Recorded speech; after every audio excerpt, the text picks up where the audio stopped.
जटिल समस्या हो या भाग्य बाधा, हो व्यापार, नौकरी, शादी की समस्या, करियर की चिंता हो या वैवाहिक जीवन में हो सुख का अभाव, पाइए अपनी समस्त ज्योतिषीय तथा वास्तु समस्याओं का सरल, चमत्कारी, प्रभावशाली समाधान।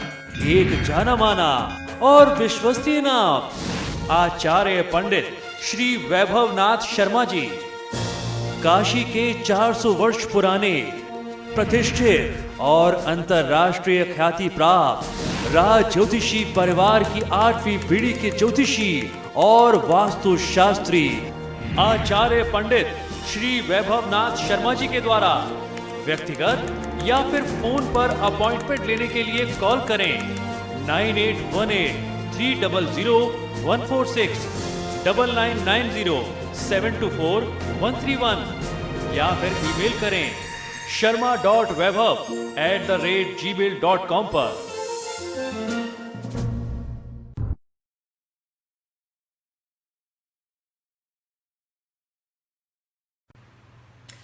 नमस्कार, मैं हूं वैभवनाथ शर्मा और आप देख रहे हैं मेरा YouTube चैनल वैभवन। मित्रों, हम लोगों का प्रयास होता है कि शास्त्रों की जो गुप्त जानकारियां हैं, जो बातें आप तक नहीं पहुंच पाती और जो बहुत आवश्यक जानकारियां हैं, वो हम आपको उपलब्ध कराएं। इसमें बहुत सारे चमत्कारी, प्रभावशाली टोटके भी होते हैं जो आपके जीवन में आ रही समस्याओं को दूर करने में बहुत लाभकारी सिद्ध हुए हैं। इसी क्रम में मैं आज आपको बताने जा रहा हूँ धर्म, कर्म, पूजा पाठ, अध्यात्म जगत की कुछ बहुत ही महत्वपूर्ण बातें। ये जो पॉइंट्स मैंने बनाई है, ये करीब 66 पॉइंट बनती है, 66 पॉइंट बनती है। तो हम लोगों ने डिसाइड किया है कि अगर एक ही एपिसोड में करेंगे तो ये वीडियो तो बहुत बड़ा हो जाएगा। तो हम लोग 22-22-22 करके इसको 3 भागों में बांटेंगे और 3 एपिसोड में आपको ये जानकारी देंगे कि पूजा पाठ में आपको किन छोटी छोटी महत्वपूर्ण बातों का ध्यान रखना चाहिए। तो आइए समय नष्ट न करते हुए हम आपको पहली बात बताते हैं। घर में सेवा पूजा करने वाले जन भगवान के एक से अधिक स्वरूप की पूजा आराधना कर सकते हैं। यानी अगर आपकी आस्था भगवान शिव में है, साथ ही हनुमान जी में भी है, साथ ही आप भगवान विष्णु को भी मानते हैं, तो इसमें कोई भेद नहीं है, इसमें कोई बुराई नहीं है। आप भगवान के एक से अधिक स्वरूप की पूजा आराधना अपने घर में एक साथ कर सकते हैं। ध्यान ये रखना चाहिए कि घर में 2 शिवलिंग की पूजा आप कभी भी ना करें और पूजा स्थान में 3 गणेश जी के स्वरूप ना हो, यानी 3 मूर्तियां गणेश जी की नहीं होनी चाहिए और एक घर में 2 शिवलिंग एक साथ एक जगह पे न रखे हों। शालिग्राम जी की बटिया जो होती है वो जितनी छोटी होगी उतनी ज्यादा शुभ फलदायी होगी। कुशा घास की जो पवित्री बनती है, आपने देखा होगा। अगर मान लीजिए वो आपके पास नहीं है और कोई मांगलिक कार्य आयोजन आप कर रहे हैं, कोई अनुष्ठान कर रहे हैं, तो ऐसे में सोने की अंगूठी अगर आप धारण कर लेते हैं तो सोने को शुद्ध माना गया है और कुशा के समान वो भी पवित्र माना गया है। तो पवित्री के स्थान पर सोने की अंगूठी, सोने की मुद्रिका धारण करके आप कोई भी देव कार्य संपन्न कर सकते हैं।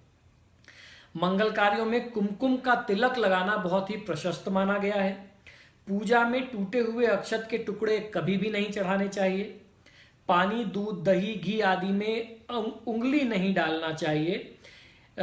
इन्हें लोटा, चम्मच आदि से ही लेना चाहिए, क्योंकि नख स्पर्श यानी नाखून से स्पर्श होने से पूजा की वस्तुएं, खासतौर पर पानी यानी जल, दूध, दही, घी, ये अशुद्ध हो जाते हैं, अपवित्र हो जाते हैं। अतः ये वस्तुएं फिर देव कार्य में प्रयुक्त होने लायक, पूजा के योग्य, देव पूजा में इस्तेमाल के योग्य फिर नहीं रह जाती। इस बात का आपको ध्यान रखना चाहिए। तांबे के बर्तन में दूध, दही या पंचामृत आदि नहीं डालना चाहिए, क्योंकि वह मदिरा के समान हो जाता है, उसका जो है केमिकल रिएक्शन हो जाता है, तो वो भी बहुत अशुभ माना गया है। आचमन 3 बार करने का विधान बताया गया। इसमें त्रिदेव यानी ब्रह्मा, विष्णु, महेश इससे प्रसन्न होते हैं। दाहिने कान का यानी अपने राइट ईयर का स्पर्श करने के बाद भी आचमन करना चाहिए, यानी हाथ धोना चाहिए, आचमन तुल्य माना गया है। कुशा के अग्रभाग से देवताओं पर जल नहीं छिड़कना चाहिए। देवताओं को अंगूठे से नहीं मलना चाहिए। जब भी आप देवी देवता को स्नान कराते हैं, शालिग्राम जी हो, शिवलिंग हो या कोई छोटी मूर्ति हो, तो अंगूठे से जोड़ दे करके आपको देवी देवताओं को नहीं मलना चाहिए। चकले पर से चंदन कभी भी नहीं लगाना चाहिए। आपने कई बार देखा होगा, लोग चंदन की जो बटिया होती है, छोटी सी पत्थर का जो चकला होता है, उस बटिया पर चंदन घिसते हैं और डायरेक्ट वहीं से उठा करके भगवान को लगा देते हैं। ऐसा नहीं करना चाहिए। वहां से उठा करके कटोरी में, छोटी कटोरी में आप रखिए या फिर बाई हथेली में रख करके भगवान को लगाएं, वो ही शुभ माना गया है। पुष्पों को यानी फूलों को बाल्टी, लोटा या जल में डाल करके फिर उसमें से निकाल करके भगवान को नहीं चढ़ाना चाहिए। श्री भगवान के चरणों की 4 बार, नाभि की 2 बार और मुख की 1 बार या 3 बार आरती उतार करके समस्त अंगों की फिर 7 बार आरती उतारनी चाहिए। इस क्रम को फिर से एक बार आप समझ लीजिए। भगवान के श्री चरणों की चरण की तरफ 4 बार आरती दिखाएं, नाभि की 2 बार आरती दिखाएं, मुख की 1 बार या फिर 3 बार आरती दिखाएं और पूरी बॉडी की, पूरे अंग की 7 बार आरती दिखाने का विधान होता है। श्री भगवान की आरती समयानुसार जो घंटा, नगरा, झांझर, थाली, घड़ावल, शंख इत्यादि बजाते हैं, उनकी ध्वनि से आसपास के वायुमंडल के कीटाणु नष्ट हो जाते हैं। नाद ब्रह्म होता है। नाद के समय एक स्वर से जो प्रतिध्वनि होती है उसमें बहुत ही असीम शक्ति होती है। लोहे के पात्र से भगवान को नैवेद्य अर्पण नहीं करना चाहिए, यानी लोहे के बर्तन में फूल, मिठाई, पुष्प, फल इत्यादि रख करके भगवान को समर्पित नहीं करना चाहिए। लोहे का बर्तन भगवान की पूजा में वर्जित माना गया है। हवन में अग्नि प्रज्वलित होने पर ही आपको आहुति देनी चाहिए। समिधा अंगूठे से अधिक मोटी ना हो, यानी अंगूठे के से ज्यादा मोटी लकड़ी का प्रयोग हवन में नहीं करना चाहिए तथा 10 अंगुल लंबी ही समिधा का प्रयोग करना चाहिए। छाल रहित या कीड़े लगी हुई समिधा यज्ञ कार्य में वर्जित बताई गई है। पंखे आदि से कभी भी हवन की अग्नि को प्रज्वलित नहीं करना चाहिए। आपने देखा होगा, अक्सर जब हवन घर में करते हैं, बुझने लगता है तो लोग मुंह से फूंक मारने लगते हैं या पेपर लेके, पंखा लेके हवा देने लगते हैं। ऐसा नहीं करना चाहिए, ये शास्त्र विरुद्ध है। तो मित्रों, मैंने 22 पॉइंट आपको आज बताए हैं। 22 पॉइंट अगले एपिसोड में बात करेंगे और 22 पॉइंट हम लोग फिर तीसरे एपिसोड में चर्चा करेंगे। आशा करता हूं कि ये छोटी छोटी जो जानकारी है, ये टिप्स है, आपके जीवन में काफी आपको लाभ देगी, प्रयोग में आएगी। और इन जानकारियों को अगर आप और लोगों के साथ बांटेंगे तो धर्म कर्म का आप प्रचार प्रसार करेंगे, किसी ना किसी माध्यम से आप देव कार्य में सहयोग करेंगे। ये आपको जरूर करना चाहिए। इसलिए मैं सबसे रिक्वेस्ट करता हूं, आग्रह करता हूं कि जब भी आप मेरा कोई वीडियो देखें तो उसे लाइक करने के बाद शेयर जरूर करें।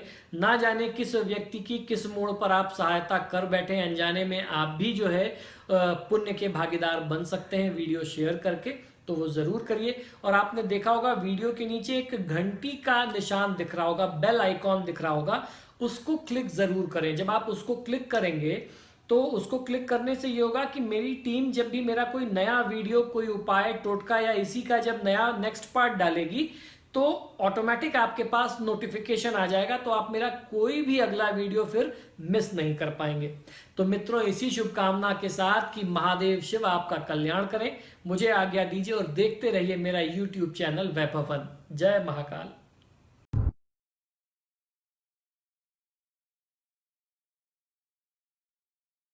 जटिल समस्या हो या भाग्य बाधा हो, व्यापार, नौकरी, शादी की समस्या, करियर की चिंता हो या वैवाहिक जीवन में हो सुख का अभाव, पाइए अपनी समस्त ज्योतिषीय तथा वास्तु समस्याओं का सरल, चमत्कारी, प्रभावशाली समाधान।